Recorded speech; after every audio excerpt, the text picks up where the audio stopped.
welcome to a special edition of the Kibunjah podcast. Today I've landed a big fish, maze. Hey, you guys, today is a nice day in the lake, you guys, maze. Hey. Check, nilitoka na nikaenda kutafuta samaki. Nikapatana na hii samaki kubwa. Inasika neti nakatika. Neti nikashangaa hii neti itasikilia hii samaki kweli.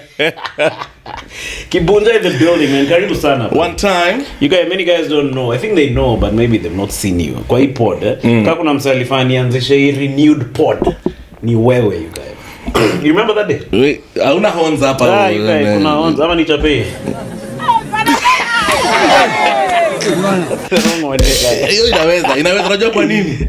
Uliangukia idea. So brother Ben. No, that was a challenge because it was always on my mind. Yeah. Alafu sasa ukaniita hapo nje hiyo roast house ukaniambia ilikuwa hiyo hapo tao. Ilikuwa roast house. I was trying to place the day or the place. Yeah, it was, we were doing the roast show, Alafu ukaniambia, "Wewe mano, mbona hauna podcast?" Cheki mimi.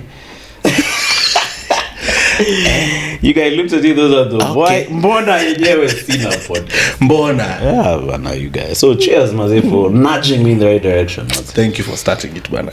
Because sometimes we tell people things and they're like, "Oh, unaniambia kama nani?" When ni nani? But me, when I see something in someone, I'll call it out. But I think God uses the most because we never used to talk much. In fact, I think that was the first time tuliongea. Yeah, that's the first time we had a deep conversation. Those things got too fala, kuchongwana. Na nilikuwa ntuda kuonanga hapo kwa show hapo hivyo. Nafikiria mstari hizo ndevu zako. Kimseni mchape nini na hizo ndevu zako. Inakata. The Lord is covering me. Hallelujah. By the way, you guys, mbona mnakuaga ama is part of the show? What do you mean? Is it part of the show or do you guys like get on and you're like, jamaa na kamsi flani limeanda form 1. Acha ni muenjoy jamaa nikumbusho mse. Is it like random or it's part of the show? No, sometimes it's random. Sometimes it's something which is just standing out. Like there's a guy sitting in front na amevaa sweater weird. You can't just lenga that stuff. So utamuuliza, cheki so ulitoka home na hiyo sweater ama? So the key is if you're sitting at the front at any gig, you just know maze unaweza kipata pata. But you do a lot of that too as an MC, am?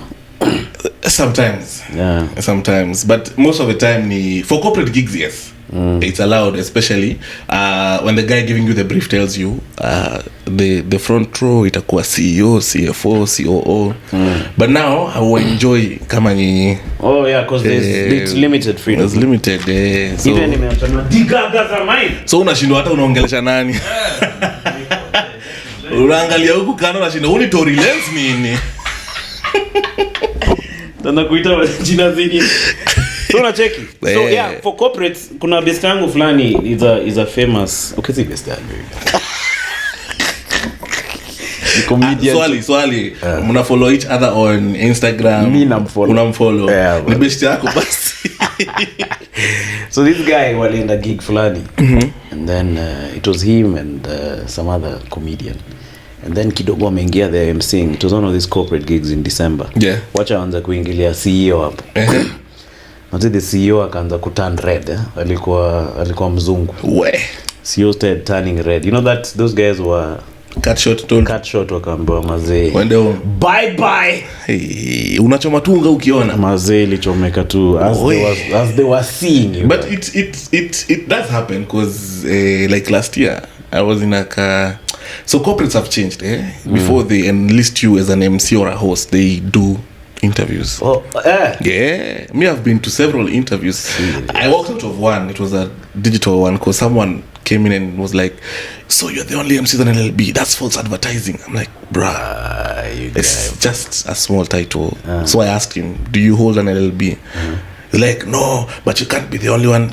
But am I the only one using the line? Like, okay, yes, you're the only one using the line. So I was like, okay, just wanted to establish that, and I logged off. Hata watu walikuwa kwa gari wako like, Yeah, because some of these guys try to degrade you. Ni kama nataka kuku. Yeah, so as I was saying, during the interview, they were like, so we had this comedian or this person come and MC, and they started, you know how you make those jokes? I don't know why Kenyan comedy inakuwaga hivyo. Sasa unaona wakisi wanakuanga. So he made that joke and you were like, maybe it's because that's an opener. And then now the guy made fun of a bald lady inside. Alopecia fulani you guys. He was suffering from cancer. You guys want to make us the right expletive.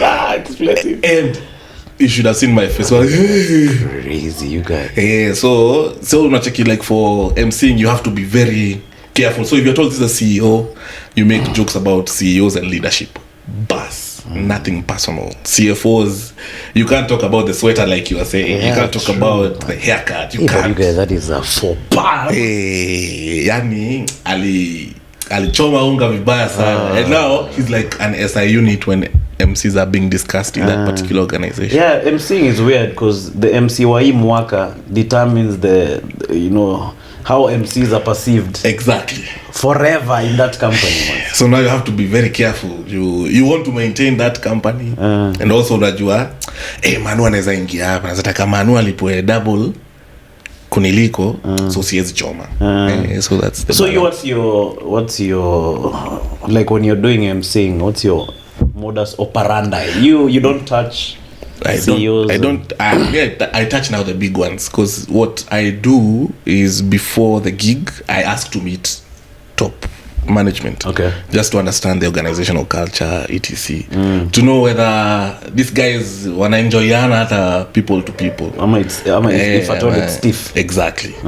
So I try meet them and establish a relationship. So now when they're seeing me on stage, they're like, I know this guy. This guy came to my office, bana. But you guys, once you win over the CEO, ni kama umewin the whole company, ama? Ni hivyo sasa. Kwa CEO atakuja seme, I love that young man. Oh, that young man. So hata ule mtu wa finance alikuwa na kazi ya quotation yako kwa like, CEO anampenda. Maze. Unasikia gatuka email. Ile kuna send your invoice. Niko na kwambia niko na kakeja pale Kitengela.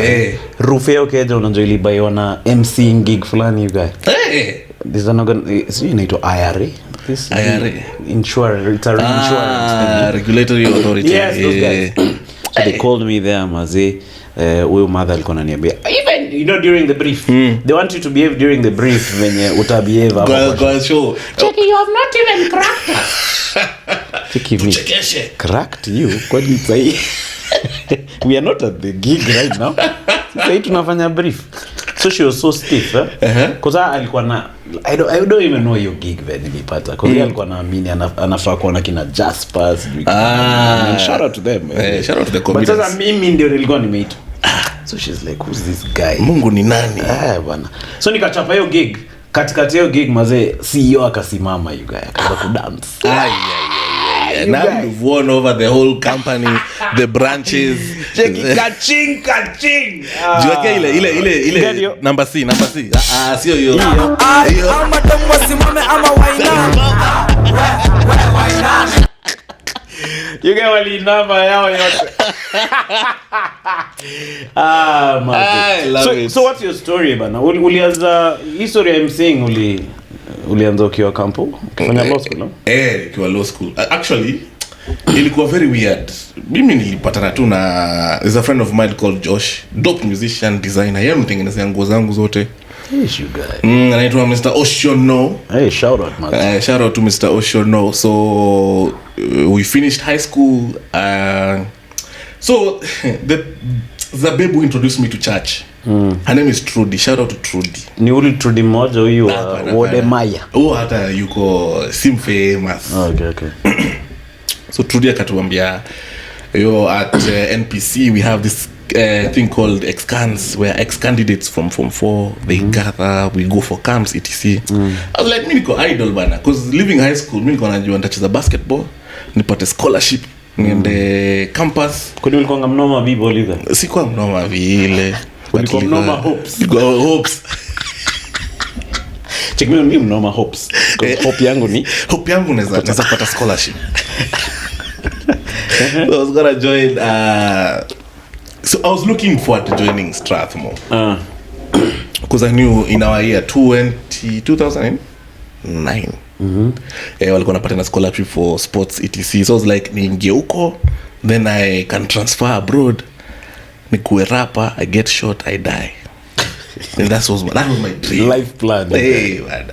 KCSE came, ikakuwa, hizo grades hatupatiwi scholarships za sports. So now I started playing at UON. Freelance too. And then sasa nikaenda back in NPC. NPC. So now NPC tukaanza kudance kidogo sasa Oshono akaniambia asa natafuta watu wanaweza MC na wa dance for youth church. It's 25. I miss JMC. Maybe 25. Niko like, well, niko na time. That's where we started. I got time. The most valuable thing I have right now is time. So tukaanza hapo, but then I dropped it. Dance. Went for the Sakatas, Spafest. And then a DJ friend of mine called Smurf, DJ Smurf selector, Jack Marwa, soon to be CEO somewhere. We shall not mention. Ndio mdosi asione podcast. Aseme marafiki wao jamaa wanaongeaje? Aingui CEO. So yakanipatia my first wedding. So I got paid like 5k. You guys. So you're given to MC. To MC. But had you MC'd before ama ulikuwa tu unajua ku dance na ku high pipe? Kwa tu ku dance na ku high pipe. Teenagers actually. Okay. Sasa wamenipatia grown ups. So after hapo so ulilambishwa 5Gs fulani. 5Gs safi. But I'm sure it was sweet. You guys earning that money you guys. Nilikula kuku mzima peke yangu. Sad food. Sat there, I was like, I have worked hard today. Kuku mzima. Chips na tomato sauce ngapi? And then the next day I was like, hey, Oshono, Josh, Kwabi, twende Gikomba. Bought shoes. Serious, you guys. Piga loko kula wa anjapi. Sasa after hapo ndo campus tukazifanya. I didn't graduate with my class in campus because of one stupid lecturer. Alikuwa na feature marks? Feature marks alafu akatravel. Yeah, those lecturers, you guys. But why is UN? Mbona iko na? Si ni UN? KU. Oh, KU. KU is even worse. Sasa unatafuta lecturer yani. Jamaa ametravel. And then sasa law school they were on contract. So contract yake inaisha katikati ya sem. Sisi hajapeana marks I mean, and it's gone and gone. So how did you find that guy? I made calls. At the end of the day I was told where rudia tu. Oh, okay. I was highest in I think 16 cut. My takeaway I was past the half mark. Hakuna venye exam ingeniramba. Hakuna hata 40% ingekuwa imenieka nini. So yeah alikuwa amejaza marks zake huko. So I had to repeat the unit. So I didn't graduate with my class. I graduated with the next one. So after hapo nikasema let me take a break. So now where the emceeing dream sasa ilikuwa inaitwa nini, iko birthed already, so nurtured. We took my mom to India for some medical procedure. So I used to sneak out of the car hospital thing huko India, just to go see how the streets are at night. The streets of Punjab. Ulikuwa unaitwaje sasa huko? New Delhi. Hyderabad. Makitu kama hiyo. So I go out, I sneak into a club concert. You know these clubs that are open air. It's like a K1 when you gonna open air. And I'm like, wow, my superstar wanatretiwa hivi because aliingia na bodyguards. Oh, star alikuwa rapper nini? Ana sijui alikuwa anaimba nini. Ni mdem. Oh yeah. Now you see the videos you see about Michael Jackson comes on stage, watu wana faint. Niliona live. Serious. Niko like, the alcohol is shit, but nikakuwa indo life nataka. Then I went back to the hotel. Tulirukia hiyo mwaka huko 2013 to 2014. Tulikaa for like 3-4 months. Wacha nikuambie, niliona hizo fireworks hiyo 31st ikakuwa hiyo ndo life. So after hapo when I came back I wanted to quit my 4th year because I was coming back to do my 4th year. Niko like nataka kuquit kitu. Mzee akaniambia hapana. Ushakula ngombe mzima mketa kulemea. So after that now I took a 1 year break and concentrated on emceeing and Ulitook a break from campo? From joining Kenya School of Law. Oh, okay. Oh, you're in the middle. In the middle of that 1 year as I'm planning my graduation. Nikaingia emceeing full time. then nikaingia management ya artists. Hiyo ikaniramba vizuri. Game artist wana managika kweli? Ni ngumu. Unless like my producer has not managed to reach. Take me jana. So kesho tuko na Kibunjah. So kama 1:30 ama 1. Kuja 1 kuja apate set iko ready sawa? Cheki sawa. Unampigia asubuhi. Mteja wa nambari uliyopiga. So how was that? Why did you decide to manage artists, you guys? They just asked me, like, you see the way I was telling you about podcasts, like asking you questions. Yeah. I'm always asking people questions. Why have you not done this? Oh, okay, I feel okay, like you can do it. Why have you not done this? I feel like you can do it. Because as I'm experiencing people's art, I'm always looking at how can this thing be better? Oh, okay. How can we make? How can I help? Yeah. In this particular situation to make this person what I see in my mind. So that was the same situation. Mbona mna album? By the way, hatujaifikiria album. Mbona mfanyi events zenyu? Because now another thing I hate about our current creative economy is I want to wait for gigs. I want to wait for that true. phone call. I hear you. Yeah. Hey, bro, so unangojea phone call flani ya Safaricom yenye itakuweka mafutani. Kama Brooklyn Boys. Dream ni kutoka kwa block. So wewe dream yako ni hiyo simu itakutoka kwa block. So mimi nakuanga nikichallenge tu vitu. Like we fanya, mbona hujafanya hii? Cause nafikiria naweza penda kukusikiza kwa podcast like itanibamba. Na mimi ufikiria kama fan. Nibede fikiria kama ati lazima nipange kiki hapa, nipange mfikiria mimi kama fan naweza taka nini kwa MC? Naweza taka MC anafanya ABCDEFG. Acha ni try.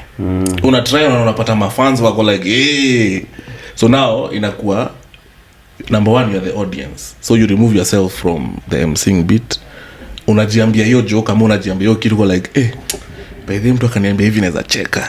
Wewe una try. What will it hurt? And it works. So ndo nikawa challenge too. And we did a very good job. Very you managed a few fellows. One was successful, the other two not so much. So what was the difference between Ujama successful na? So our Jama successful walikuwa na personalities different. It was 2 guys. One had a dream. He's still pushing for that dream. The other one had balls for days. Like would say, let's approach Kisiangani podcast.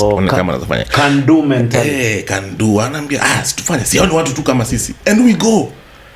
And he put a fire in me that hadi wa leo, what's the worst they can do? So these other guys, they had what they wanted to become, but it was not in sync. They had what in mind. They had I don't know, who do you look up to as a podcaster? Rogan. In Africa, a guy called Mark G. Unajua Mark G? The South African podcaster. So now you in your head right now you can see Mark G and he set up Evo, but then you don't want to start here. Okay. So that was the mentality for the other guys. They didn't want to start here. Where they start where you are. Exactly. They didn't want to start where they were. They were like, siku moja tutakuwa hivyo. Mimi nataka kuwa kama mbona Jay-Z rap at 15 na mimi si rap at 15. Like bro, ati siku moja. Like siku moja tuanze leo, today ndo siku moja. You guys kuna video nyingine nilikuwa na watch kwa mtandao. Those Instagram things will just come on your feed. There's this black guy. Have you ever watched Rocky? The series Rocky. Yes. So there's this black guy. I think I'll connect to Apollo or something. Apollo Creed. So he was training with Rocky. Yes. So I'll mwambia, there is no tomorrow. I don't know if you've seen that clip. Yeah, that thing is inspiring, guy. Checking me. There is no tomorrow. Hey, I'm pumped. Today is the day. So that was the difference. It ended up splitting. And I was like, but I think it's time to go back to. But it's interesting how that psychology can be make or break. Just the way you think. Hiyo tu. So after hapo nikakuwa manze, I've put in so much effort and so much work into this, ni kama high peak. So what's my fallback plan? Kenya School of Law. So I went back to Kenya School of Law. 2016 Bado ulikuwa home ama ulikuwa ushahama you guy? Nilikuwa nimehama sasa nikarudi. Karudi kwa Kenya. Humbly. Nikamwambia uko maisha ni ngumu. It is hard out there. Budako alikuwa amechoka venye ulihama. What did he think of that break that you took you guy?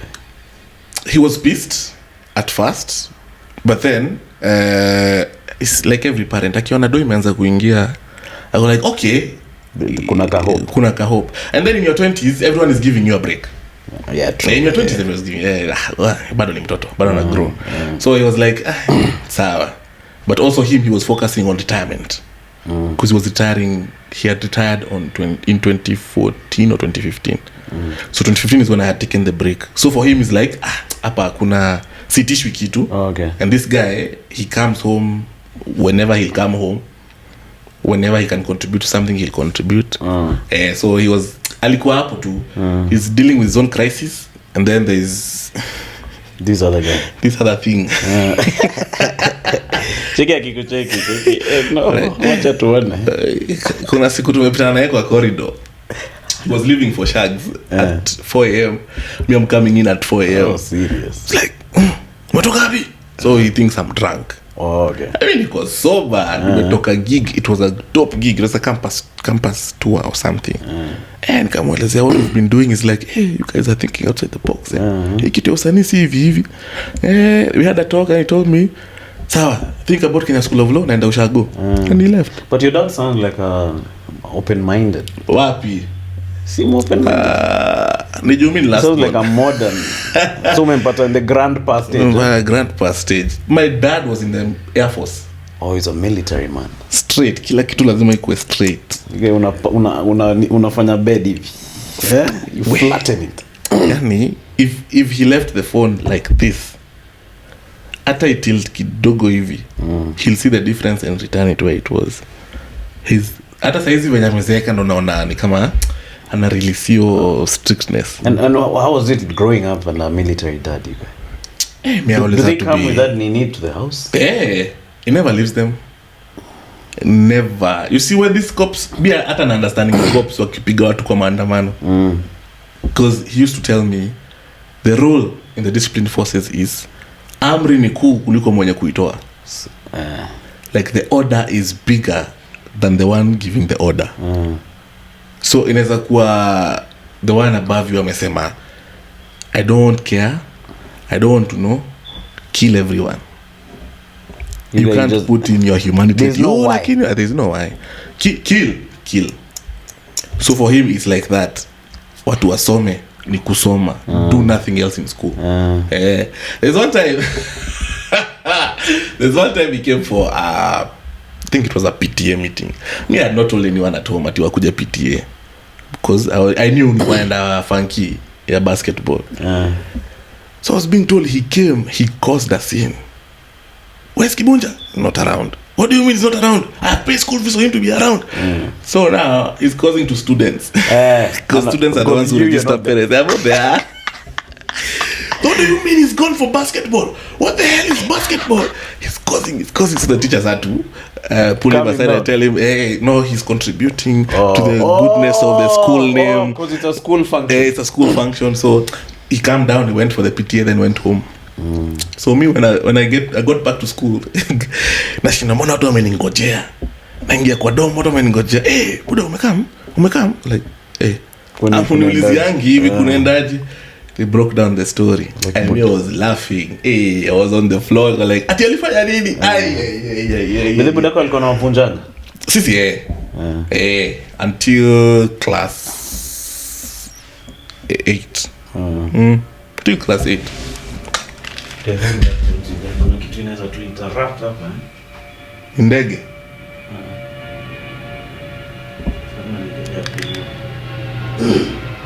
Si ndege. Okay, that also ndege. So until class 8. Until class 8. After is that the last time akuvunja ukiwa class 8? High school hakunigusa. He almost did, but hakunigusa. Kuna time ulikuwa umemprovoke. But check. And I'm one about he was towering over me. It was Also, he was growing weak by that time. Yeah, true. Out of the days in the military and work, etc. So alikuwa na KQ as an engineer, so lifting hizo zilikuwa took a toll on him. So unasema ukarudi sasa? Sasa nikarudi sasa law school, Kenya School of Law. You are back, you guy. Hey. That year I'll never forget. 2016. Karudi law school class D. Iliyoitwa class D.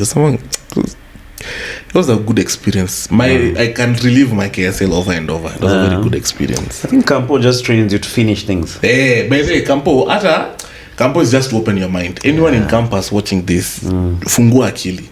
Don't be so focused on I'm going to get into this particular job. Fungua akili, network, discipline, etc. Then after that, and then you get to meet other guys. I think inasaidianga social skills pia. Unajua kukatiana. Mimi nikatiana Campo. Mimi high school kwa nakatiana. Mimi mazee high school bana. Kuna dem fulani alikuwa anataka nimpige mamunjo. Mazee mimi didn't know what to do. Check. Tunakaje kama ngoma sijui boys to men. Cheki mimi. Ameka ma end of the road. Check it all the we go. Mimi nimekaa hapa hivi hapa. Check it, you come nearer. Check it. I don't think so. I don't think that's a wise thing to do. Although it also saved me from a lot of drama. Yeah, man. So labda ningekuwa na watu wika wanne. Na wote ni different. Na jaribu kuwalisha na podcast. Cheki Kibunjah kama so haijashika. So ni kama leo tutalala njaa. Kuna place unaweza omba 200. Campo inasaidianga sana. Hata mu advice. Hata kama mtu wako hajafikisha max, peleke technical. Yeah, true, hata woodwork. Ajue tu kuishi na watu. Because high school unaishi na the same age group. It's only that the experience msako form 2 yati hizi handwa. Ukiinteract msako form 3 yati any guardian anaweza handana. It's never haujui wase, because mimi nakumbuka tukiwa Campo, there's a babe from, you know that route for my mahio, there's like a place aikagi ni kama kuna watu, but she told me where they live. Ali explain vizuri from that road in the middle of nowhere. I was like, no, nakuja Campo. So alikuwa anatoka hapo anakuja amekuja KU. Niko like, village yenyu inakaaje? She told me like 8-7 houses. I'm like, what? Just 7 houses? We know each other. And hiyo kitu ilifanya, because now my first exposure to things, mimi nimegrow up Shagu. Proper. Who is the Shags? Nyandarua. Kwa makash crop. Oh, okay. Ma potatoes. So like shule ilikuwa inafungwa hivi. So we used to live in Kiambu. Before Kiambu now is a town. Hizo siku ilikuwa kijiji, one street. Okay. So we used to live there. Every holiday, like we close on a Thursday. Sato mimi niko kwa mat. Mpeleko Ushago. Na auntie yangu fulani hapo aitwa Auntie Wanja. So I used to be shaped to Ushago every holiday. So my life ni 5 ni kukamua ng'ombe. Of course I never used to do it. Kulikuwa na farm hand. But 5 akiamka pia umeamka. 5 am. Mnafanya vitu, unaingia shamba na my late grandpa kuchukua madhara. Bana, kukata hizo vitu. Hizo vitu kudunga mkono. Tiambo. Alafu unapeleka ng'ombe huko. They are wet. Wewe unashinda na gumboot Monday to Monday. So nimekuja 29 sasa nimeexpose watu like for those excans you go for sleepovers. Kuna place gate inajifungua kwa like what? Kuna place unaingia hivi unaambiwa this one has their room. Like me I share my room with my sister. You have a room. Kuna garage, kuna magari. Niko like wait, because ours was a flat. Like 6 houses. Niko like huku ni wapi? Mwalimu wa math. Hapa ni wapi? Bana. So campus sasa inakuexpose kwa wase. Unajua kuna hii lifestyle, kuna hii place. Like fondest memories in campus was I didn't pick a certain unit called, what was it called? Something to do with legal aid. And so the guys who picked it were like, manze, hatuna msee anaweza ongelesha watu. Suka mkwe unatuongelesha watu. Mimi sifanyi unit, akasema hakuna classes hiyo week, so we just go. Like, twende. So we go to prisons, you guys, me I'm emceeing. Karibuni sana wafungwa. Ulienda kwa jela? Kuna mawakili hapa wanapatiana free legal advice, mawaidha ya bure ya kisheria. Pale ndani. Pale ndani. Come. So unaanza kuexposewa kwa vitu zinakufanya uone there is more to life than the village. Ulikuwa unatumia tone gani huko ndani mazee KMC? Ulikuwa upbeat ama just you are just yourself? Yeah, just yourself always. There's another guy I've forgotten his name. He's a comedian. But also TD Jakes, sasa zingine naonanga akienda kwa jela. But akwangi na hiyo. Wezi kuja na fujo. One of the things that I wanted to share with you here in jail is that you must focus. Cheki wewe bana, si utape venye unatapanga. Tunakuona kwa TV. So there's a lazima kuwe na balance. Una balance bana. Sasa wameweza kushautiwa na askari, wewe unaenda kuwashautia. Wewe kwenda huko. Kenyan prisons bana. Lazima kuwe careful. So time we went with a dude. He was running for MCA, I think the past election. Alikuwa mesag. So tunaingia hivi tunatembea huko katikati, wasikamna wasema leo kuna mboga. Leo kuna mboga. Tunashinda mboga. Kwani si mnakulanga mboga huku? Until the warden told us, kama kuna mmoja wenu amesaga hapo, ujue wewe ndo mboga. But you guys, unafaa kuwa na emotional intelligence flani. I think that's what affects for example you going there and changing a tad. Because you're reading the room. CMCs read rooms. Definitely you have to. But so sasa zingine unajua you are young. Wewe umezoea kukaa shule na unakaa tu. Unafanya tu kitu for the sake. Especially campo, just no one is following you around. You guys mlienda jela gani you guys? Tulienda Kingongo. We did one in Isli. It's not a prison but outside. No, hiyo ilikuwa prison, ilikuwa outside. Kingongo, we did Langata Women's. We did the women's prison in Nyeri. 3. I think there were 4. We did Kamiti, but Kamiti was not. Kamiti ndo kuliko hiyo story ya mboga.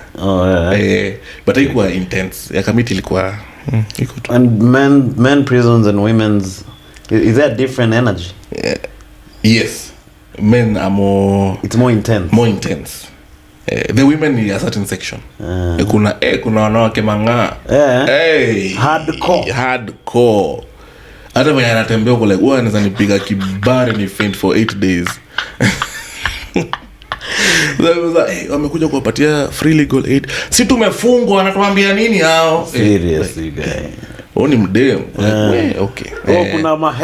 Kuna hecklers. Mbaya sana. Like the last time I went to a prison ilikuwa for some mission thing na church. We met that journalist. That journalist was arrested for killing, I think, the spouse or the girlfriend. I can't remember his name. It was a dude. Otieno or Mondi, I can't remember. Very celebrated. But he was sharp. Because this after amemua alimwagilia maji kwa nini mattress. Unajua mattress itasokin ma DNA nini. So what happened? So unafungwa tu juu ndio ulikuwa kwa hiyo hao. But hakukuwa na evidence. Haitoshi lakini unafungwa. Unafungwa juu sasa maneno wamesema walisikia mkipigana. So but you guys, hizo stories are jealous na kuanga intriguing sana. So maze, so umemaliza hiyo kafanya KSL, kamaliza. KSL bazi. Now the reason I come back KSL ilikuwa normal for me after the memories was because now our class ilikuwa karibu na bar ya KSL, nitawa gate C. So we'd finish our class at around 1. All of us, okay, when you tulikuwa tunakunywa. Hadi kwa bar. We drink hadi the second class wamalize wakujua to join. Because alcohol is subsidized. And then it was cheap. There was also a similar one hapo KBC. KBC. So tukiwa campus tunaenda pia KBC. Maza hakuna hata fridge you guys. You guys unakunywa beer warm. Aze hakuna viti mnakalia ma crate. Nakumbuka hizo siku wewe. You guys pure joy. At one point we did in a club. I have not told this story anywhere before. Checking world premiere. I've come to Nairobi, nimeitiwa gig. Msana nilipa 40k for the first time. kwa MC harusi niko like 40 ngwizes. Akaniambia nakupatia 20k kama dipo kuja to sign contract. Nayo umetoka Rongai. Tumesign, nimepewa do. Nikaenda prayers. Kulikuwa na prayers zilikuwa zina happen. So tukadu prayers, mimi nikasema narudi Ronga. On my way to Ronga sana nipigia.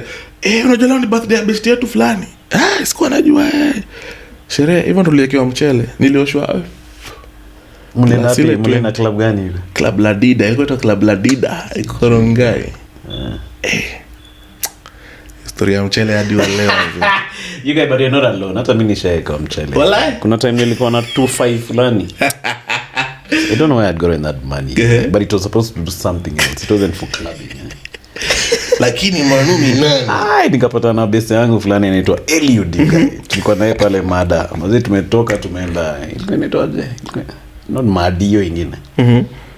F1 ama F2 ile ya Kenya Cinema. F2 bana, so mazeni nimege F2 2500 ile inanichoma kwa wallet.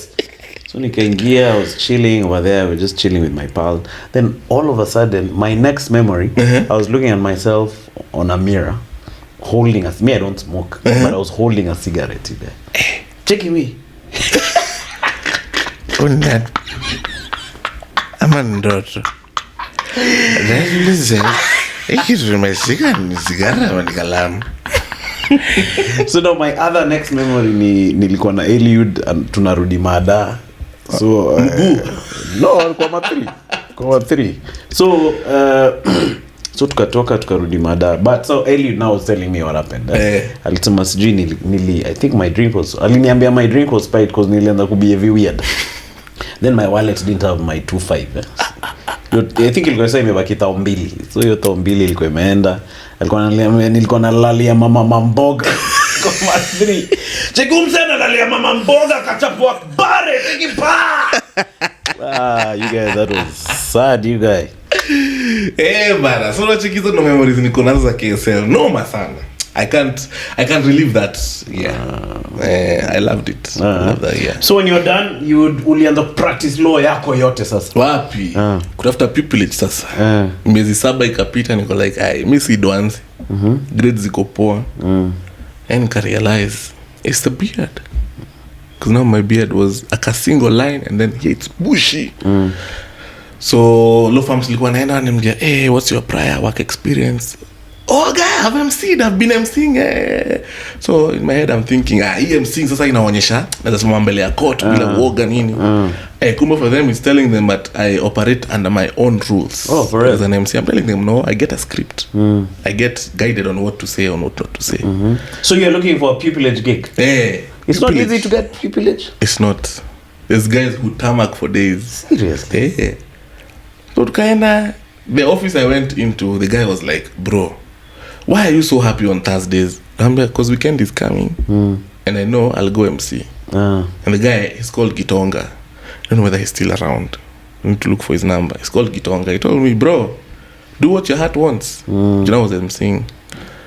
And he told me that was the first week. Do what your heart wants. Second, now first week officially, when I was given the caleta. Because I had worked there for a month. And then the first week, they told me, wait, come to fanya messenger. I'm like, sawa, I'll grow through the ranks, etc. Nipate pupillage. Duone tu. So I'm doing. Then the second month is when they told me, sawa, your first official week for pupillage. You are hired for pupillage. Sawa twende. First wewe anambia, by the way mwezi imepita na hivi wiki nimekuwa nikiona uko happy on Thursdays. Anambia juu weekend na come, I might get a gig. If I don't get a gig, I'll MC at church. Like, so I'm saying, manze, mimi nataka kuwa kama Alemba ama DNG because those two are my icons. One had Alemba has a voice for days, one. Kuzungumzia Alemba, even a member. Mimi hata sijui Alemba. Unajui Alemba aje? Ndakuchezea video hapa uone tukidance kwa music video yake. Then DNG had the command. Like these two could not dance, but how they commanded the crowd. They were like, I don't want to dance. So unaona unasikia kucheza. Because international ni Fatman Scoop now and forevermore. Fatman Scoop. Alasa locally niko na my own 2 Fatman Scoops. Nilikuwa na feel yes. this is the way to go. So you used to follow their careers? 100%. DNJ akiwa na gig na naweza afford ndani. Alemba akiwa na gig ndani. Sasa Alemba ilikuwa easier cause nilikuwa na dance. So tunaweza mdance at some point, tuna dance kwa event na hype na maana MC. Ungeniona kwa crowd niko tu amefanya hii. Unaandika ma notes Wachukua ma notes. There's a time we went to Turkana for a gig. So I'm like, Alemba ufanya hii kitu. Cha mimi nianze kuifanya pia. Because you are copying until you master. Yeah, true. Mepanda stage the first hour niko like, he used to go like just to introduce as he's dancing it is in. Nikafanya kitu mara ya kwanza nikaona watu ulichapata nikaona watu huku watu waniangalia tu nikuja nikatapiwa nikamwambia bro niaje watu wataka kuenjoy muziki kuja backstage. Ilikuwa event ya Waturukana ama urban, ilikuwa tao Turkana town? Ilikuwa Lodwa mazee. Turkana town. No, but Lodwa is it has a cosmopolitan population. Very, very cosmopolitan. Because Nani had been doing gigs there, Kalonji, for a long time. So this guy had met with Smurf, DJ Smurf, the one I told you, the one who gave me my first wedding. And he was like, simkuja mfanya ile mambo mnafanyanga. Because in between, kwa hiyo story, kuna place tulikuwa do ma dance compare, ma dance concert. We used to feel Sitam Valley Road, the main church. We used to feel it. Mlikuwa mna jazz. Na jazz watu wamekuja kuona dance competition. Aina hata artist ana perform dance competition purely. Na energy kwa hapo si ni noma. Ilikuwa noma sana. So huo msee amefollow, ameona on Facebook. Akamwambia, niaje, si nimekuona hapa na hapa wewe ni best yangu. Come. That was the first time and the last time nishaichujwa stage. Because after hapo like Smurf aliniambia walinicheka hadi wa leo tukiongea story ya so Lodwa hakuna soda ndogo ni kubwa zitangwa madiaba. Madiaba. So ulikuwa kila saa alikuwa ananiambia nikifanya kitu ya Alemba ananiambia kunywa madiaba. Because you know kitu niliambiwa. But we had a discussion with Smurf and a guy called DJ Samo Mall. We're still good friends up to date, yeah. Tukaongea wakaniambia by the way umsa kufanyia poa lakini ni lesson in just be yourself in regard to being children from stage. Being yourself is very key as an artist. Very, because you can only copy for so long. Then uta-copy manu alafu if you show up mina kuwa obsolete. Because original imeingia. Hata kwa hii pod, one of the reasons I posed, because I used to do a pod before peke yangu Andrew Kibe style but not Andrew Kibe method. Because nilikuwa Kitengela. Kitengela is far, no one wants to come there, you guys.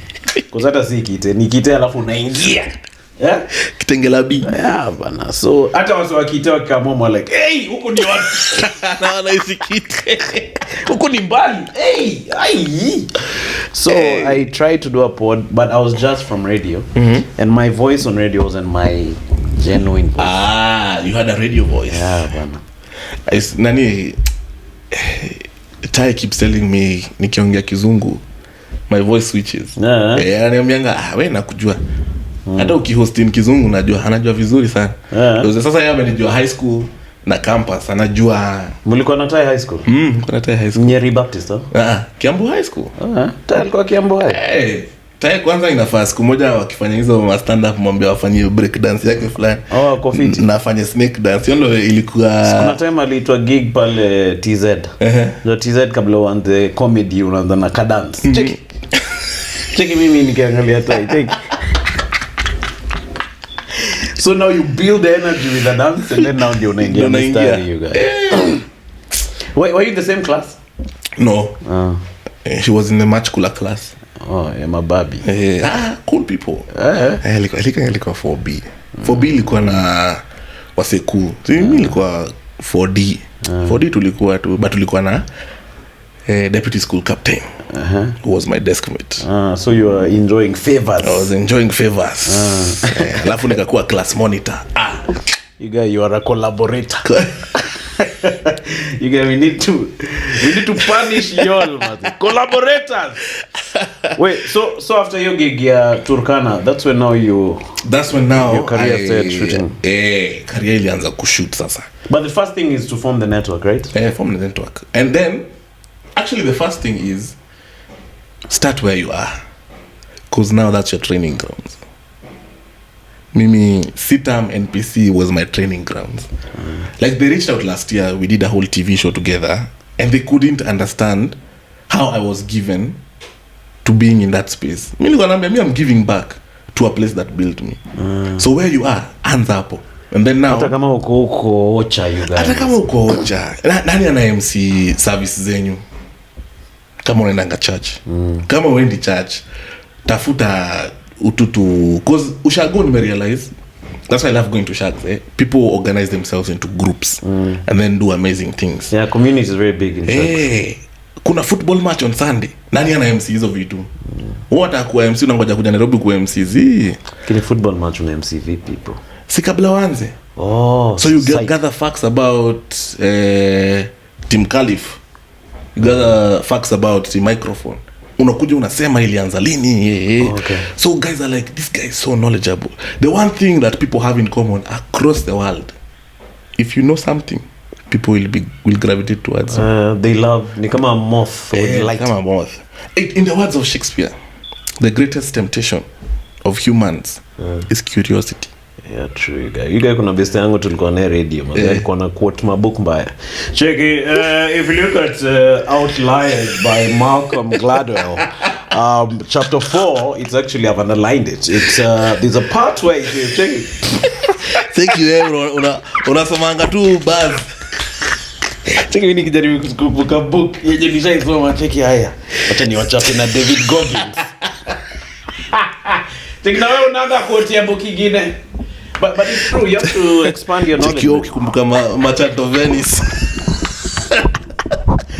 Big book ya high school. Hey, msenta mtandika na budget. No, but when it came natural. So unaona, like for uko ukikuwa na knowledge about team fulani, wasa wanajua uno mse kuendea kama mambo ya Arsenal, Manchester. Anza penye huko, then kidogo cause unacheki like mimi nita introduce watu kwa podcast yako. So mse akue wewe unafanyanga nini? Like when guys come to my place, wanapatanga my mornings, unless wife yuko around. Mornings zangu zote ni tu nikiwatch my podcast. There's yours, there's some other guys, like zimefuatana. Kitambo ilikuwa imejaa music because I wanted to keep up with what's going on with the new music. But then now I'm more inclined to acquiring knowledge. Yeah, true, yeah. Because there's a joke you'll say hapa and then I'll go twist it. Yeah. Difanye kwa MC. Unapata inspiration plan. Ama unapata fikiria hivyo. So ukifikiria hii alafu fikiria the next line like that's a whole script. There's someone who was saying that our phones, the amount of knowledge you can just get from your phone alone. A lot. So long as it's a phone which has the internet. Like what's all that sana hii device, wasa hapo tu for fun, kupost, kuangalia likes, like the most used app on my phone is Twitter. Because I read a thread and I'm like, lakini mbona mse afikiri hivi, then unaangalia quoted tweets naona mse ana account uko like, I was thinking like true. Then another one counters, then you're like you're having debates within yourself such that hata ukae kwa room, you know no one. There's something to contribute to a conversation. Yeah, true, man. Like I tell you what I do. If I find a great account to follow on Twitter, after I follow it, unajua inakupea suggestions similar. Nazifuata. Take follow all. You get so much knowledge. You get so much knowledge. So hivyo tu. So penye huko unaanza. Sasa networks itabuildiwa na wase wako. Because msee atasema Kisiangane Jo ali-interview msee walikuwa naongea ina nani? So sikiza hii. Wanasikiza. Yeah. Akisikiza ya kwanza kwa like ni interesting. Anasikiza nyingine. Then ya tatu. Before you know it. But how long did it take you now to start making money, you guys? 7 years. 7 years. 7 years. 2 years more than Ice Cube's cut off. Ushaona hiyo clip ya Ice Cube? Nishaiona. Alisema 6 ama 7? Alisema 6. No, alisema 5 actually. Alisema 5. Yeah, alisema 5. And then sasa the 6th one is when unaanza kuona dalili. By the way, hujashika do. The 6th one unaanza kuona dalili manze. Cheki mimi nikicalculate pod how many months imekuwa. Cheki 3 months. No, squeeze ni shorter. You know why? because again the medium is in our hands. And the middlemen have been reduced. Exactly. Because kama mimi wanze kwanza ile side ya gospel, it was tough. It was very tough.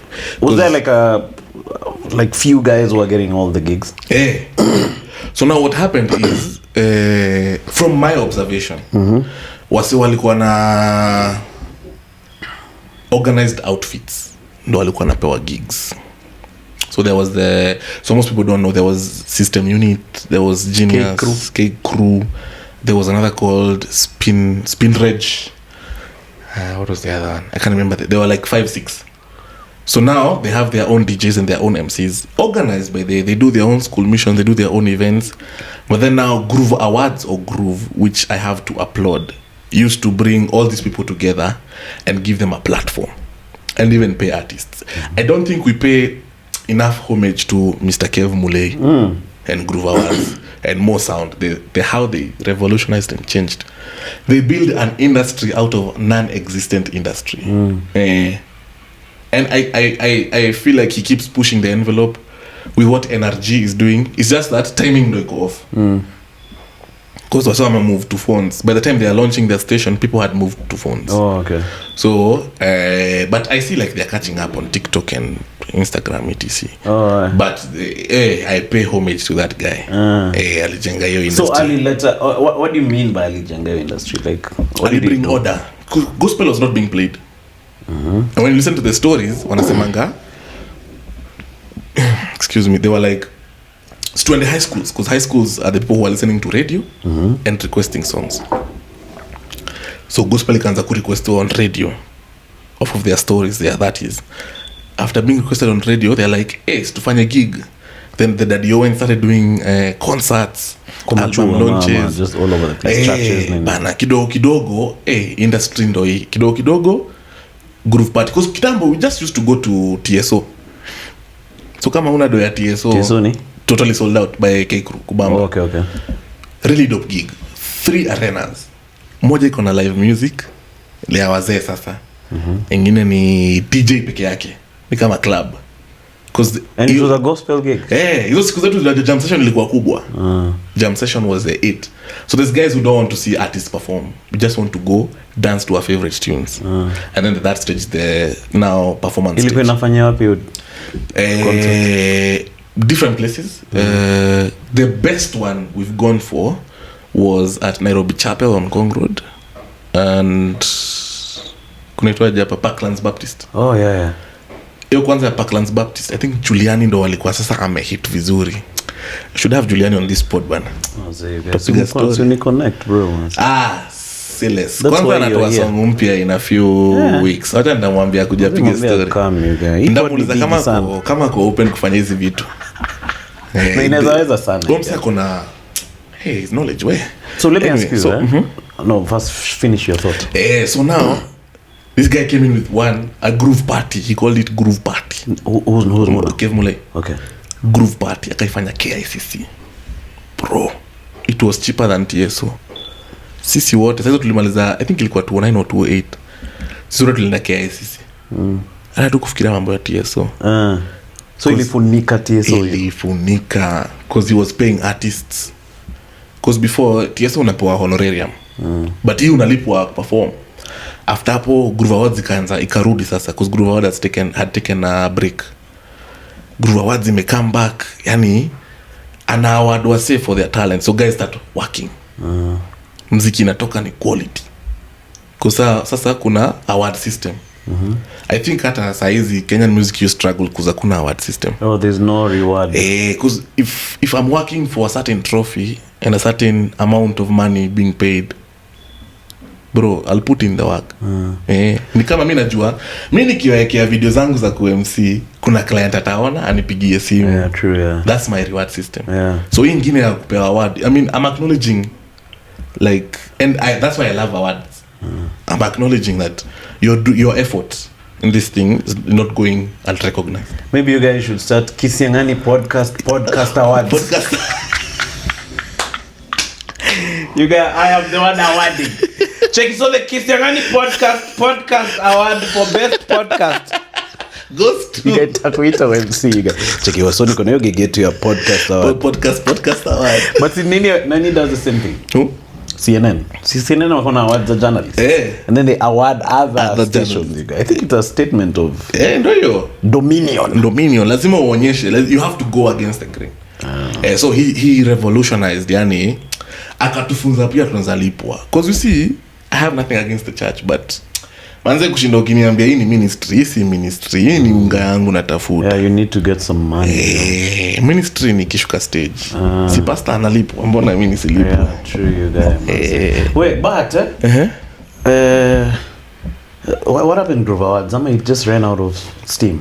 I just think it's time and season. But my business acumen. Msikia word acumen. Finye kitu. Yeah, tupige gani?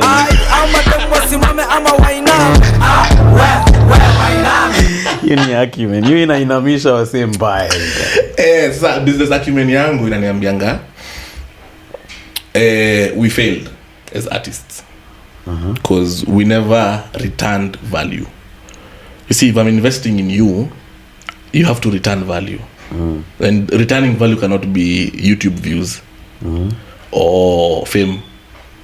So, for example, you can't keep paying me 100k to come to the podcast. I have to think of how 100k umenipatia inatoka wapi. And ukinipatia 100k, how can I make a path yenye nitakuingiza pia one more. So there's a chain of value. Cycle, a chain of value. Yeah, true. So now sisi ilikuwa tu we are working for an award, we are working to be on the Groove Tours, we are working to be at Groove Party. But never we are working to see how can we make Groove Party a better experience. I get, because unaona kama msanii you either have money or your name. And most of the time you have the name more than the money. So how will you use that name? So atuku use our names to benefit the system. So sasa system ita crumble. System is just sustain for long.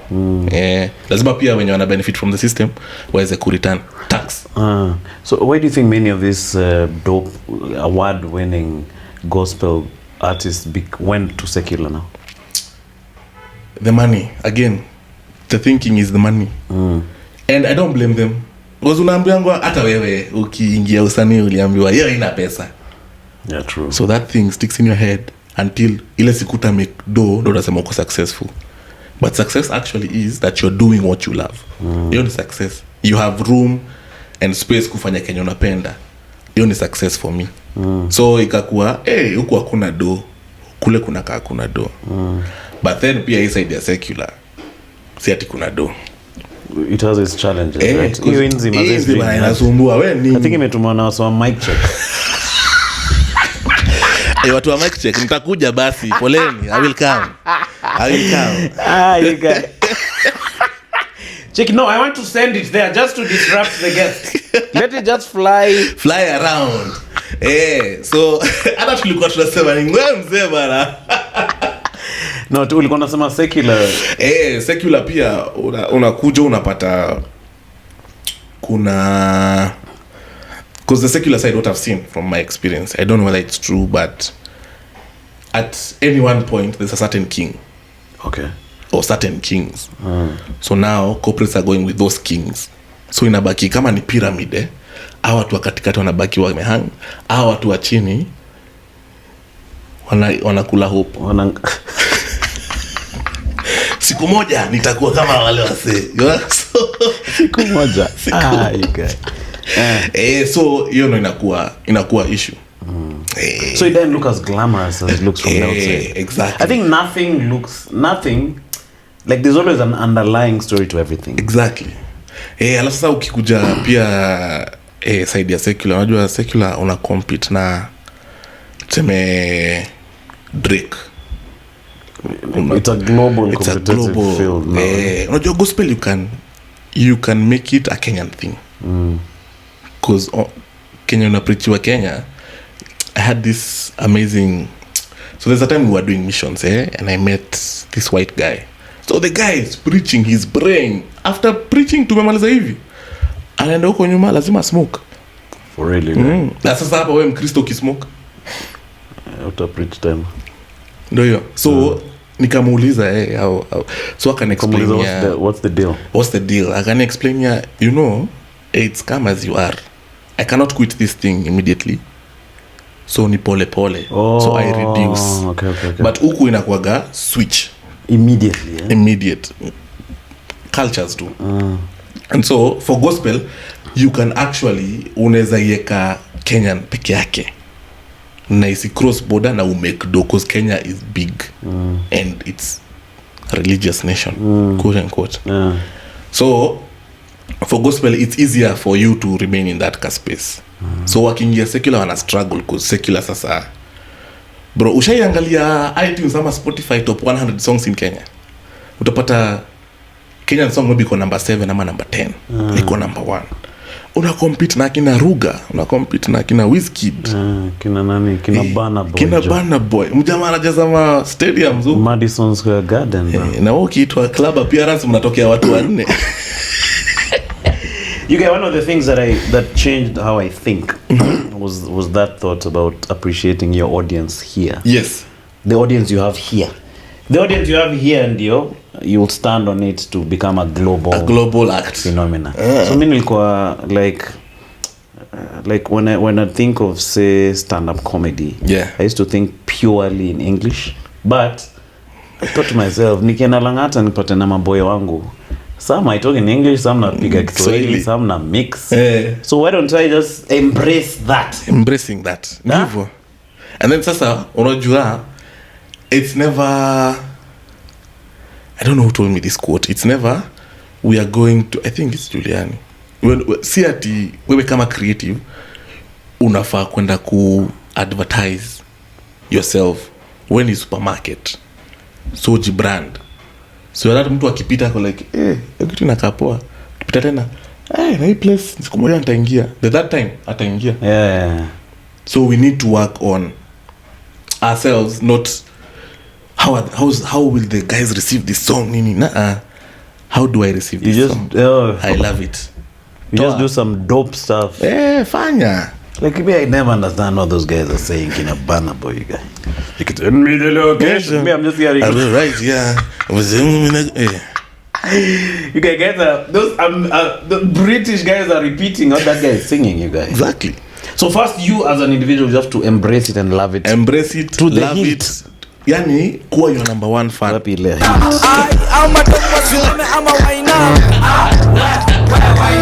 you guys really lenga to hilt. You guys hilt imelengwa sana in Kenyan podcast. Cheki hilt sijatumikwa. Simu nitumie tu, niko hapa na ngoja kutumiwa. Like the one guy I love as a musician is Chris Ero. Unajua Chris Ero? Mbaba. Oh yeah. There's a time we were working with him. Tulikuwa namdansia for some time. And he used to listen to his music. Namzama wasikiza songs zako, sio unajua wewe ndio uliziandika. Niambia zi, nasema ni enjoy pia. Because sometimes as creatives we don't get to enjoy our art. So me I go back and watch videos on my Instagram. Like your gigs, right? So what do you do when you're doing your gig? Do you record the whole thing? No. Bits and pieces. But me, I think you should start recording the whole thing. The whole thing? You have to start investing, you guys. Because you need content. Okay, maybe, I don't know how, because you do a very long gig. But you have to choose a nice 2-hour session you want to record. You guys may think even guys can be watching you just running away, do you guys? We can try. I think you should do it, you guys. Nifanye? You guys on YouTube wanasema wacha ni watch Kibunjah kihost wedding yake last week. So when you're signing the contract, unasema, you know me, I'll record this and broadcast it. Mnaonaje? You give me permission, not okay. Maybe hiyo ni idea unafaa kuchapa. Unaanza tumeichapa kwa pod. Asa at least kuna evidence. Sasa watu wananikumbusha, by the way ulisema uta record wedding moja sifanye. I think so. I'll try. Mimi nasemanga umeona hiki naweza work to try. Because like if I want to watch a guy emceeing a wedding, mimi sijaona product guy you out there, you guys. And then you'll see yourself doing things which unajua venye unakwanga on stage and you do something like hiyo ilitoka wapi? Also you can see those random you document random zetangwa random magical moments. Yes, yeah, but huh? So but for now una recording to my clip. Maclip. By the way, hata sana niambianga nafikanga tu msana niambia leo naweza kusaidia kurecord. Go like wewe kuona kwa ukiona video zangu na kwanga nikizio. So there is so many short clips on my phone. Sishikanishangi zote na kwanga tu song gani linibamba hii song sasa. Naweka. You guys who would have known that you can watch a DJ recording in a room anacheza tu mangoma. No one. And those things have views you guys. Mbaya. Mseto wako peke yake sijui DJ Tofas. Mimi niliona hata juzi wasee wana follow hizi live sessions religious. Yeah man. Like I'll put my phone down tasikiza msaki mix. Nothing else. Anyway, I'll try. Nitajaribu. Usijaribu fanya. Nitafanya.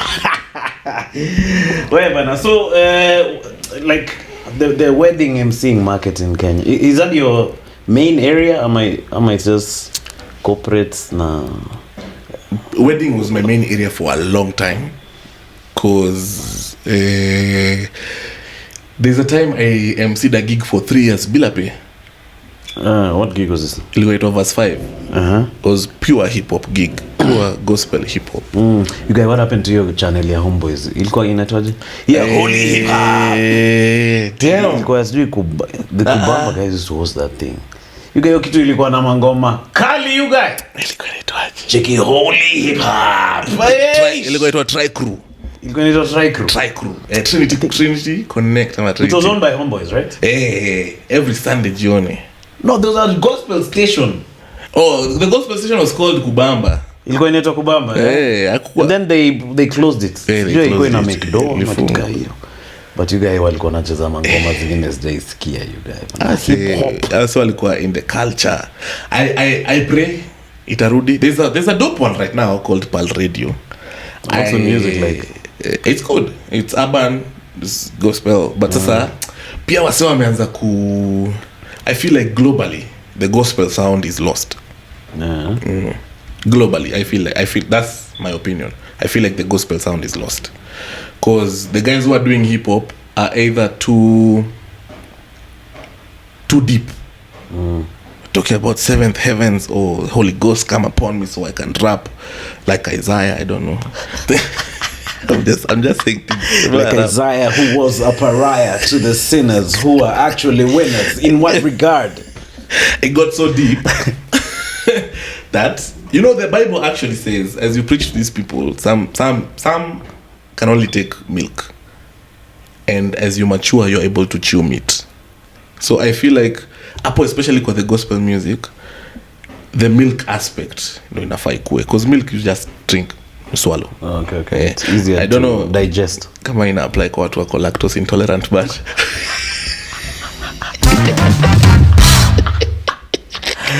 you guys podcast itaweza yake yote.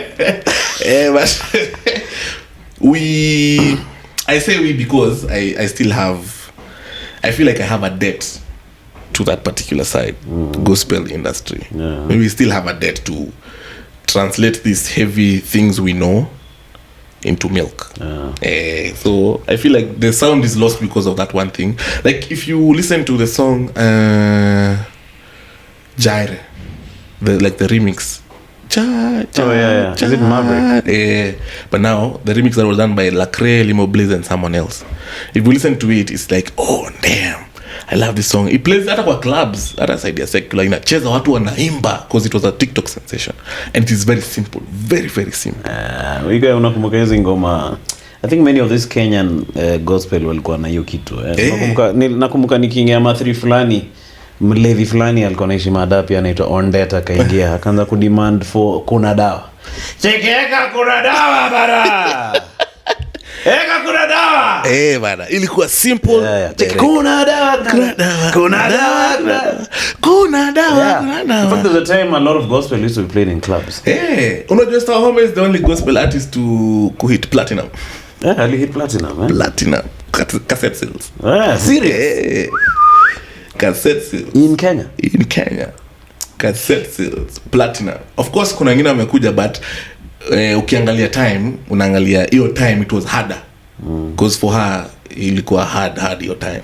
So the simplicity in the music ndo I think the milk part. So saizi utasikiza some hip hop ya gospel uko like sawa but uko too deep bana. Uko too deep. You guy bana. Kuna ngoma fulani inaitwa Esther. Ngoma ni got that minute. Check it. Kama ombolezo huku akisindikizwa na maombi ya Wayahudi. Unasikiza hiyo song kutoka Rongai hadi Tao.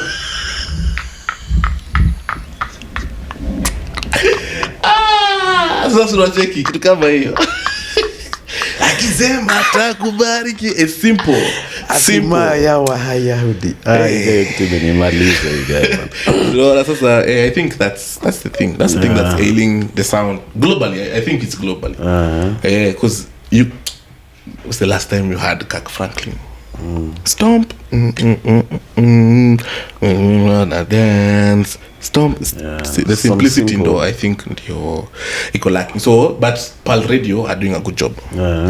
So you guys nikikutaka kwa wedo bana, how much do you charge? Ina depend it's time to plug yourself. Ina depend wataka nini? Wataka MC wa church reception after party ama. Is it hard to be a wedding MC in Kenya, you guys? It is. Is it too demanding? Are these guys, do they demand a lot?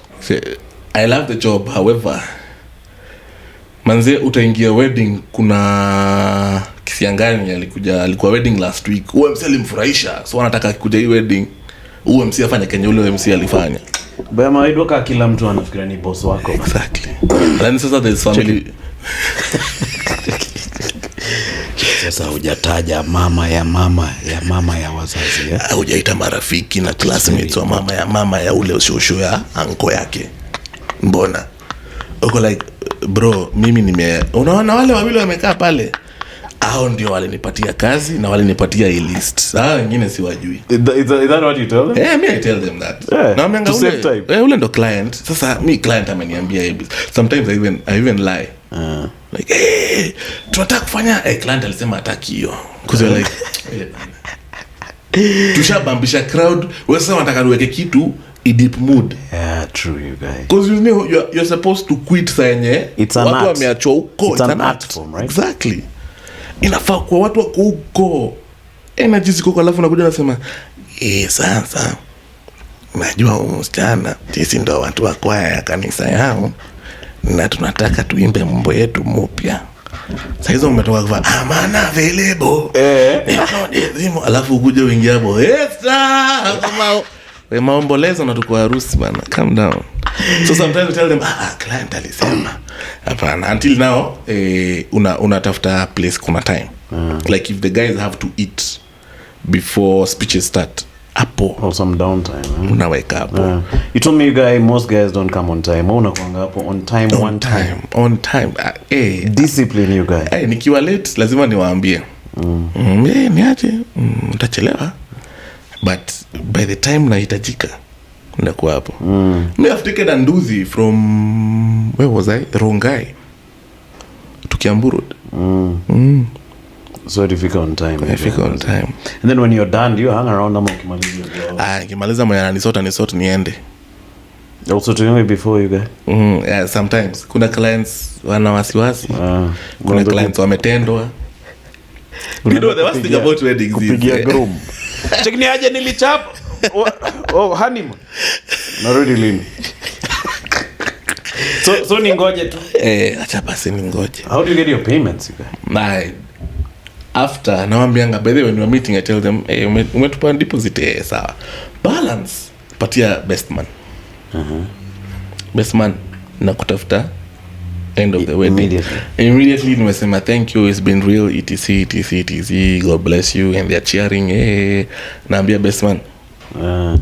Best man anajua pesa ya umse. But obviously you've gone through some speed bumps, I have like 4 couples who never finished paying me and just let them go. I think this is part of the story. Part of the story. Like ni sawa bana. Cheki wedding marriage yenyu iko aje? Iko fit? Go for hapo sawa. Nice. So like sasa shida ni follow up clients. They're like, we saw you at Nani's wedding.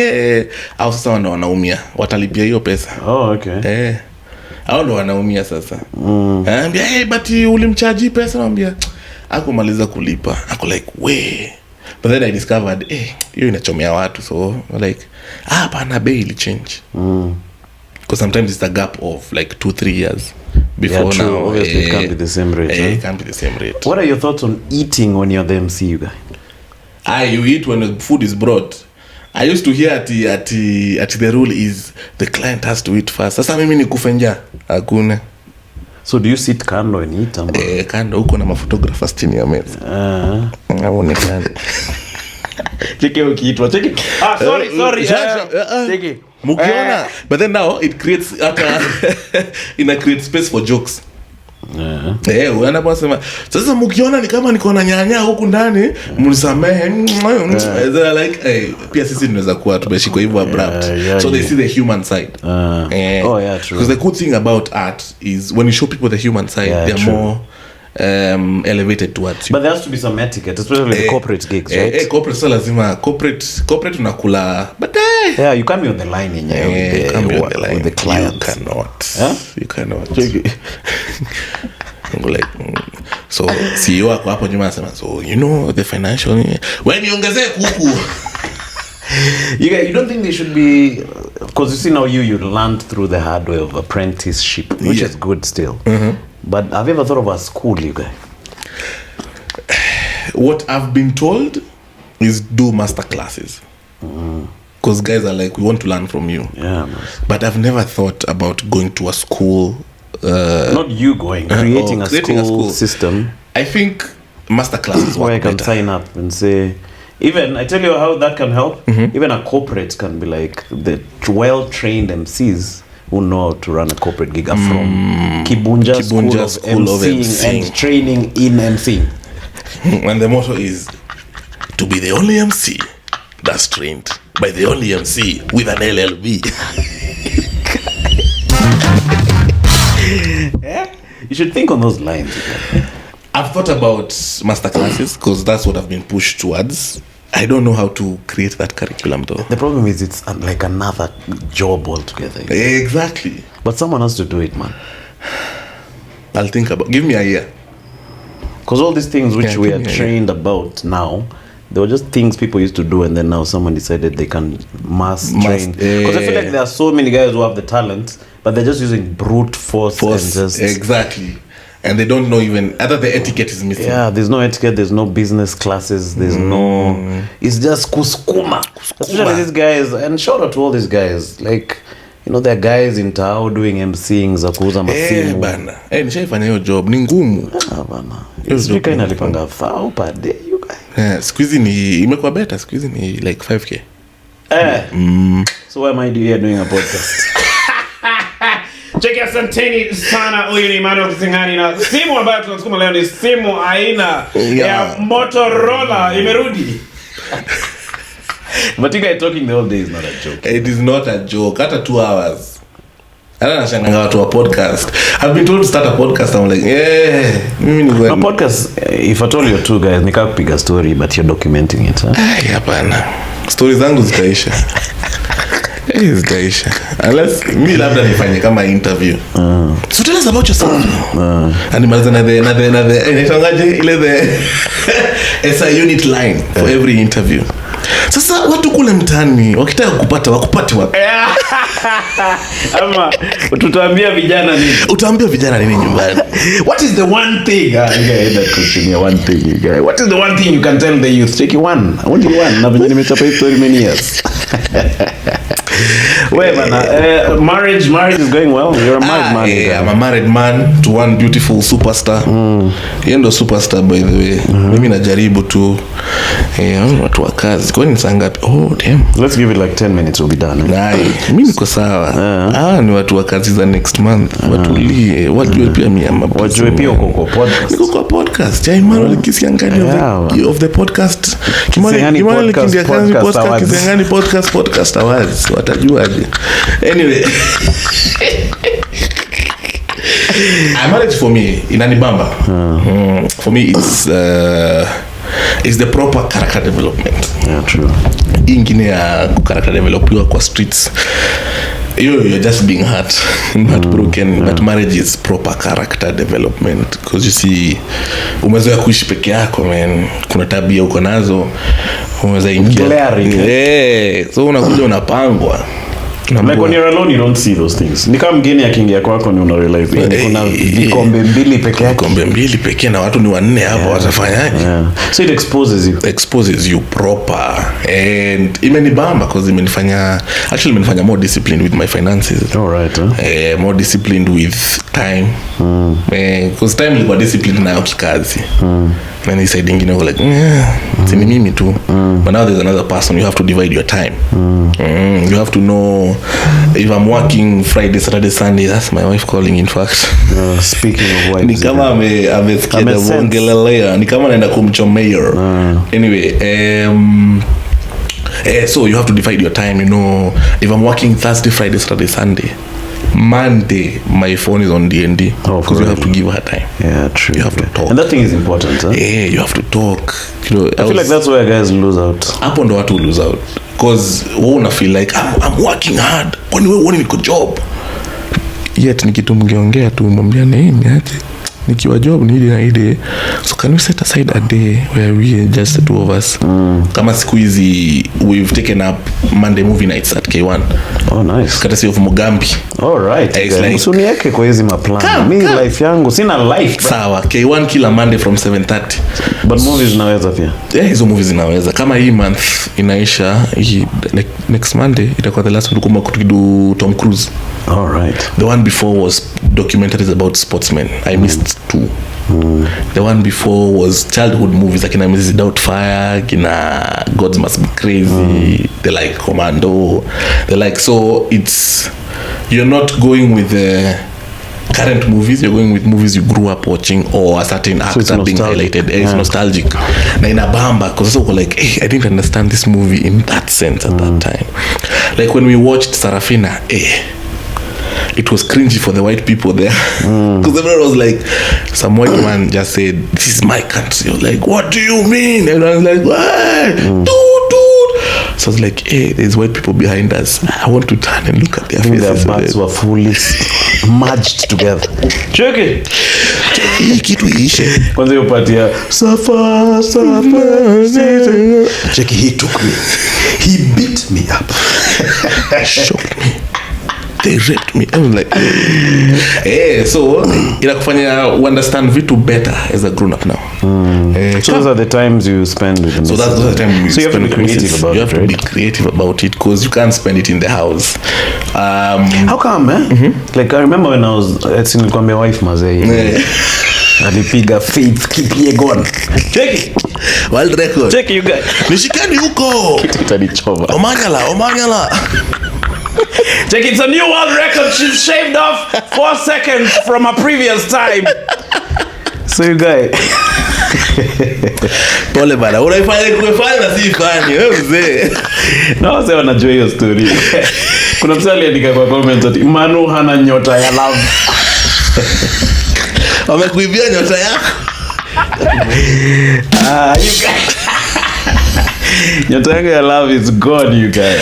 Itakam. Yeah. So saying, all the time we'd be in the house in Kitengela, but when we'd go for a walk, that's the time we start talking. Exactly. Because the house, for me, kila ni place ya kupumzika. Place tu ya kulala tu na shenanigans. Yeah. But kulala. But you don't share much. You're not sharing anything. That TV is always there. The fridge is always there. The cooker is always there. But hata ukienda walk mta realize, kuna sana jenga pale. Yes. Exactly. Na ile kija. Mbona sasa tukufikiria design? Yeah, bana. Ama how can we modify our house? Because umeona kitu fulani mpya. It's really going into a new world. It's a new world. It's like ni kama, I think the thing that people forget, hata sisi mi fights zangu na wife sana is when you forget the aspect of friendship. And now you introduce duties hapo kitawaramba, but the aspect of friendship, because you see hatujonana since it's been a long time. Hatujonana na wewe sindio? It's been a long time. Yeah, true, yeah. But now that tumepatana leo, you go like, hey, and this Jacoy in a long time, we are able to converse over a wide range of topics. Yes. Na inakuwa ni kama, hey man, say hata next time nitaenda hiyo, hata nimekuuliza kuhusu gig yenu yenye mnafanya, we have a common boss somewhere. Yeah. So hiyo yenye mnafanya the craft. Yes. Like, hey, kama leo sinaweza kama. Yeah. Exactly. You get like inafanya realize, by the way, inaweza kuwa namuona YouTube ama Instagram, but atuchongea. It's the same thing in the house. Unaweza kuwa tunaona daily, tumepitana kwa kitchen, mna hug, mna kiss, ndio, lakini I'm bond. Because uko hapa siwezi kuignore kama uko kwa nyumba. Yeah, true. But tukitoka tuende for a walk ama for us guys when we ride our bikes, inakuwa manze, mimi kidogo nianguke, kidogo nifanye kuna kicheko fulani, kuna kicheko fulani, alafu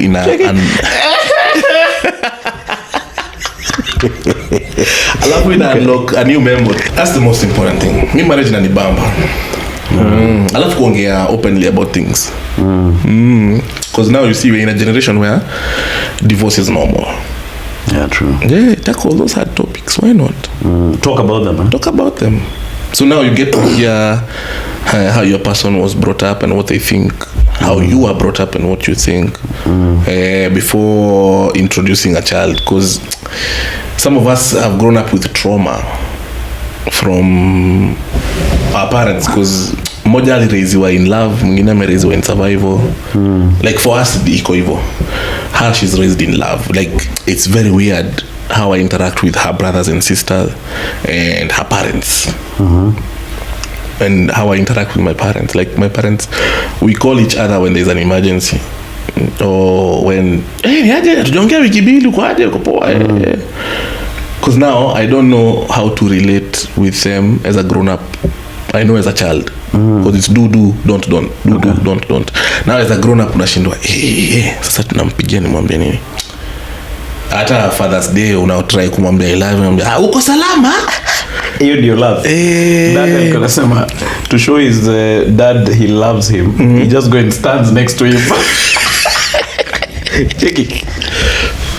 Cheki haya, sawa, asante. Na mzayana kuuliza wafanya nini hapa?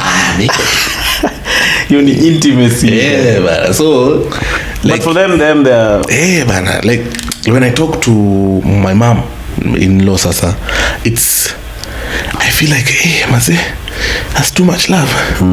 You're calling me my son. Mwanangu, baba. Kala. Mimi niko like uko mtaani naitwa tu jina yangu. Hata juzi no nikaanza kuwatiz tu. Kaanza kuwaita, hello dearest mother. I was like, hello my son. Inawaka. So nijua muonyesho love no maana. Yeah, that's true. Amjaijua. So I remember my mom nilikuwa namwambia bana, I've missed you. Alafu ananiambia I've missed you guys too.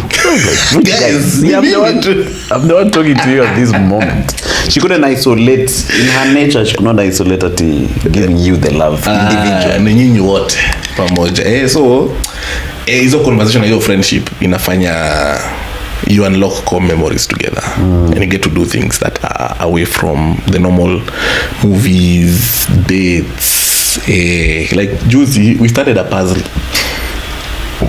Ile puzzle za Hizo za kitambo, hizo join pieces nini. So me only got one letter. It's a puzzle for money heist. Oh, okay. She did that thing. Hata ni juu ako busy, she's busy right now, that hajaweza kuimaliza. But the bonding that thing brought, cause you see how she thinks. Anafikirianga calculatively, mini spontaneous. Oh, okay. This piece goes here, this piece has to go here, no, this piece has to go here. And you're like, you're very strategic in how you do your things. Like for yeye akichelewa hata by 2 minutes anxiety. Mimi nikichelewa by 2 minutes niko like bado 15. Yeah, what's the worst that could happen? And then niko like sikuna nduthi. I get like for her it's nimechelewa by 2 minutes, oh my god, anxiety etc. And it's interesting to see the person away from I love you, I've missed you, or ni hug. Sasa tunaongea mambo ya competitive games etc. So you get to see, because pia ni important for me, it's important to know, because mothers spend most of the time with the children. So before we are blessed with a child, you need to know, okay, if I'm not around, my child will have these calculative tendencies. They'll have what is it called? They'll have a competitive nature that's healthy, because for her competition is very, very healthy. It's never, hey, your brand is doing good. It's like, oh, your brand is doing this and this. Okay, sawa. What can I borrow? And I'm like, hey, what can I borrow from you? etc. So the friendship part is very, very important. So marriage in Anibamba. Hey, you guys, that's polite, you guys, because there's a lot of sad stories about marriage happening right now. Like Jana, we were discussing with a friend of mine about another friend. We know the friend separately, but now the friend found out we know each other. Now this babe, like, hey, man, see. So me, I asked him, oblivious, hey, how's the family? He's like, hey, your story nitakupigia. Kumbe wanajua walishaachana. Okay. And the guy had 2 kids. I'm like, hey, separating from a kid. That's from an adult, me for an adult, it can affect. Because nimezoea kuwa nawe kwa nyumba. Sasa imagine mtoi mwenye wewe ni hero wake. Akikuona na furahi. Na wewe ukimwona ukiingia kwa hao unajua kuna mtu anakusalimia. Hata kama world imekupiga hadi huko nje. Ukiingia kuna msema ni hero wake. So alafu hiyo separation iko like, hey, that's sad. That's really, really sad. So we try and maintain the friendship like that. Do silly activities together. Do those TikTok challenges that people see. Hey, by then inakuwa spontaneous. Tufanye hii. Tusifanye. Tunafanya. Inakuwa ni yako memory unlocked. But you're the extrovert in the... Yeah, I'm the extrovert. Mimi ndio... It used to be a huge fight, because now I'm everywhere. By then mimi nikiona Manu huko, I'll make sure nitagotea watu wote hadi nifikie Manu. Because I'm like, yes, don't know in a long time. Najua mse ama najua mse, wacha nikamsalimie. Yeye ndo amaliza twende home. Hata sometimes anakuanga, twende, ako excited, twende. Day off asubuhi, ama tusiende. Yeah, true, yeah, there's that. Sasa tushaoga, kila mtu asha-change, ama tusiende. So now you have to be the hype man. Hype. Nafika kwa gigu kaina ye until she's comfortable. Which nanibamba, because sometimes I'm too tired to interact with people. And people know the extroverted person, but she knows both sides. Anajua ule mse wa kutulia tu. Sometimes anajua venye like the mood has switched. This guy just wants to relax. Yeah, ataka tu kuchill. Na baadaye ataniacha hapo. Kama yeye ndo kwa the mood ya kuinteract, tena interact. Uko poa kama uko sawa utaniambia, wewe enda. Mimi nakaa tu hapo. Because sometimes just want to chill. Yeah. Hata kuna marafiki zangu na mnyanga mimi si MC harusi zenyu. Direct mimi nakuja kujienjoy. Yeah, true. Siwezi MC za strangers na za mabeshte wangu nisi celebrate na MC tu. Yeah, true. Yeah, man. So but shout out to you. You guys can't see space to endelea na story, lakini hiyo space inanifanyia mambo pale you guys. But I'll invite you back, bro. Tuwekea nini? Initoka nini? M-Pesa number, pay bill. Simeweka. Tukue tuna donate. No, simeweka bra. Mimi sijaona M-Pesa number mahali. No, nimeweka. Inakonga hapo. In fact ulianza episode gani? Lately sijakuwa nikiweka. Nikiweka sana. Si unaona? Chezeni na M-Pepe. Ama ile till. Bana changieni man. Tunataka kuongeza lights beside as a colors. There's another guy who came to shoot something here. The guy came with some professional lights. This place was looking very different. I was like, this place can look like this. But Kaizen, you guys, pole tu. Tutongeza hizo lights. You guys make maybe another cassette over there. But you guys, shout out to you for morphiasing this pod, you guys. Morpheus changing weka Morpheus inafaa kuwa nini? Utaweka gani ya Morpheus hivi? Ama simame ama waina. Kati ile convo mazende lead imebadilika kitu ni great bana. Mimi nilikuwa nashangaa man, you can host, you've been on radio, you know your way around the desk.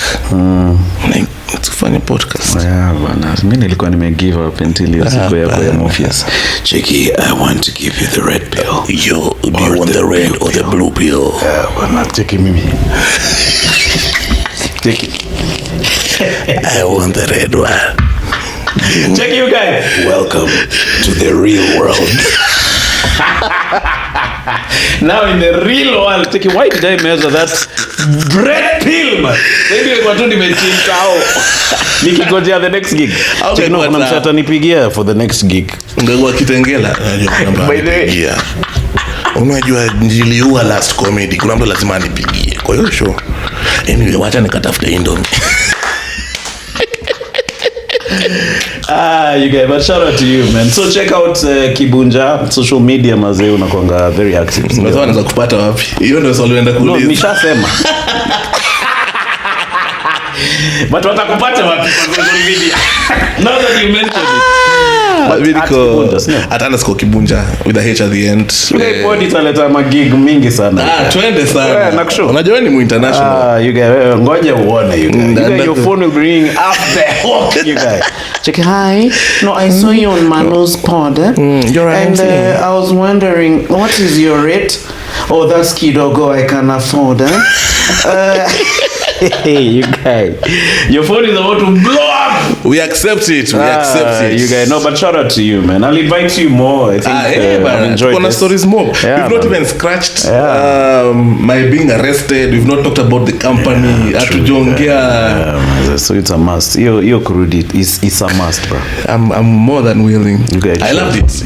Bamba mazee, bamba sana. Thank you for heeding to my lengthy talks and this is to start this podcast. Bana cheki mimi. Kuna pesa yako alisema usipoanza ata follow up. Cheki mimi. Which other gig is Kibunjah coming for? But everyone needs a bump. So, and the guys who are watching, just start with what you have. Start with what you have. Siku hizi kuna TikTok. Unajua baby naambia say TikTok has given everyone an opportunity to shine. Imagine. Oh, ice cream.